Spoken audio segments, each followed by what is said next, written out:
Ang daming nagsasabi na aayaw na daw sila dahil nga matagal na daw silang monetize pero hindi pa daw sila nakakasahod. Dahil sentimo lang daw yung kinikita ng mga content nila. Samantalang meron naman daw silang views.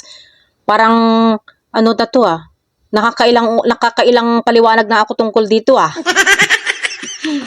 Hindi na po kasi guys, basta-basta views lang yung binabayaran ni Meta. Kundi qualified views na lang. Doon sa mga views natin na nakikita natin doon sa mga videos natin or sa mga content natin, magkakasama na po doon yung qualified views at saka yung non-qualified views. Pero ang may bayad lang doon is yung qualified views. Para naman doon guys, doon sa mga hindi pa nakakaalam kung ano-ano ba yung mga non-qualified views, basahin nyo na lang po dito. Yan, yung mga yan. Pwede nyo siyang i-save or pwede nyo siyang screenshot para basahin nyo siya ng maayos. At saka guys, kahit pa sentimo lang yung kinikita natin, maiipon din po yan.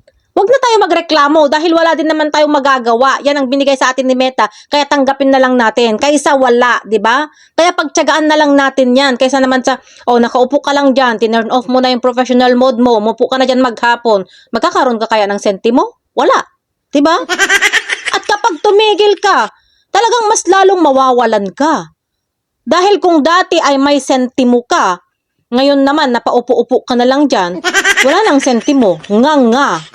Diba? Kaya dapat hayaan na lang natin na pasenti-sentimo lang yung earnings natin. Hayaan na lang natin na naka-turn on lang yung professional mode natin. Dahil sayang din yan. O malay mo, bukas, yung ipopost mo na pala bukas, yun na pala yung mag-viral. Diba? Malay natin.